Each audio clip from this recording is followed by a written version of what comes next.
ಶ್ರೀ ನೂರಂದೇಶ್ವರ ಮಠದಲ್ಲಿ ಬಸವ ಜಯಂತ್ಯೋತ್ಸವ ಗುರುಲಿಂಗ ದೇವರ ಅಭಿಮತ. ಶೋಷಣೆಯ ಮೂಢನಂಬಿಕೆ, ಜಾತಿ ವ್ಯವಸ್ಥೆ ಮತ್ತು ಸಾಮಾಜಿಕ ತಾರತಮ್ಯದ ವಿರುದ್ಧ ಸಮರ ಸಾರಿದ ಜಗಜ್ಯೋತಿ ಬಸವಣ್ಣನವರು ವಚನಗಳು ವಿಶ್ವಕ್ಕೆ ಮಾದರಿಯಾಗಿವೆ ಅಂತ ಶ್ರೀ ನೂರಂದೇಶ್ವರ ವಿರಕ್ತ ಮಠದ ಪೀಠಾಧಿಪತಿ ಶ್ರೀ ಗುರುಲಿಂಗ ದೇವರು ಹೇಳಿದರು. ಗ್ರಾಮದ ಶ್ರೀ ನೂರಂದೇಶ್ವರ ವಿರಕ್ತ ಮಠದಲ್ಲಿ ಹಮ್ಮಿಕೊಂಡಿದ್ದ ಬಸವ ಜಯಂತಿ ಕಾರ್ಯಕ್ರಮದಲ್ಲಿ ಸಾನ್ನಿಧ್ಯ ವಹಿಸಿ ಅವರು ಆಶೀರ್ವಚನವನ್ನು ನೀಡಿದರು.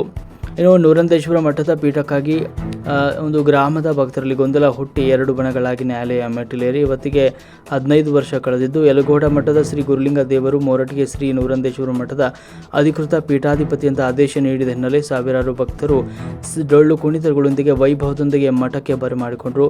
ಶ್ರೀಗಳಿಗೆ ನ್ಯಾಯಾಲಯದ ಆದೇಶದಂತೆ ಸಿಂದಗಿ ವೃತ್ತ ನಿರೀಕ್ಷಕ ನಾರಾಯಣಗೌಡ ಪಾಟೀಲ್ ಹಾಗೂ PSI ಶ್ರೀಕಾಂತ್ ಕಾಂಬ್ಳೆ ಸೇರಿದಂತೆ ಸಿಬ್ಬಂದಿ ವರ್ಗ ರಕ್ಷಣೆ ನೀಡಿ ಜವಾಬ್ದಾರಿಯುತ ಕರ್ತವ್ಯವನ್ನು ಮಾಡಿದರು.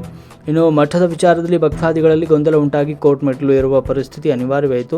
ಸತ್ಯದ ಪರವಾಗಿ ಜಯ ಸಿಕ್ಕಿದೆ. ಹಾಗಾಗಿ ನನಗೆ ಗ್ರಾಮದ ಎಲ್ಲ ಸಮುದಾಯದ ಭಕ್ತರು ಒಂದೇ, ನನ್ನಲ್ಲಿ ಭೇದ ಭಾವ ತಾರತಮ್ಯವಿಲ್ಲದೆ ತಾವೆಲ್ಲರೂ ಇದೇ ರೀತಿ ಸಹಕಾರ ನೀಡಿದರೆ ಮಠದ ಸಂಸ್ಥೆಗಳ ಎಡೆಗೆ ಅಭಿವೃದ್ಧಿಗೆ ಶ್ರಮಿಸ್ತೇನೆ ಅಂತ ಸಂದರ್ಭದಲ್ಲಿ ಶ್ರೀಗಳು ತಿಳಿಸಿದರು. ಜಯಂತ್ಯೋತ್ಸವ ಕಾರ್ಯಕ್ರಮದಲ್ಲಿ ಶ್ರೀ ಬಿಡಿಯಾನಿ ಸಿದ್ದ ಮಹಾರಾಜರ ದಿವ್ಯ ಸಾನ್ನಿಧ್ಯ ವಹಿಸಿದರು. ಮಾಜಿ ಜಿಲ್ಲಾ ಪಂಚಾಯತ್ ಸದಸ್ಯ NR ತಿವಾರಿ, ಮಹಬೂಬ್ ಸಾಬ್ ಕಣ್ಣಿ, ಬಸಲಿಂಗಪ್ಪ ಬೋನಾಳ್, MT ಸಿಂಗೆ, ಸೈಯದ್ ಸಾಬ್ ಗೋರುಗುಂಡಿಗಿ, ರಜಾಕ್ ಬಾಗವಾನ್, GK ನೆಲಗಿ, ಸಲೀಂ ಕಣ್ಣಿ, ಭೂತಾಡಿ ವಸ್ತರಿ, ಅಬ್ಬಸಲಿ ಬಳ್ಳೂರ್ಗಿ ಸೇರಿದಂತೆ ಅನೇಕ ಭಕ್ತಾದಿಗಳು ಉಪಸ್ಥಿತರಿದ್ದರು. ವರದಿ ಶಂಕರಗೌಡ ಹಚಡದ್, ಮಹಾಯುದ್ಧ ನ್ಯೂಸ್.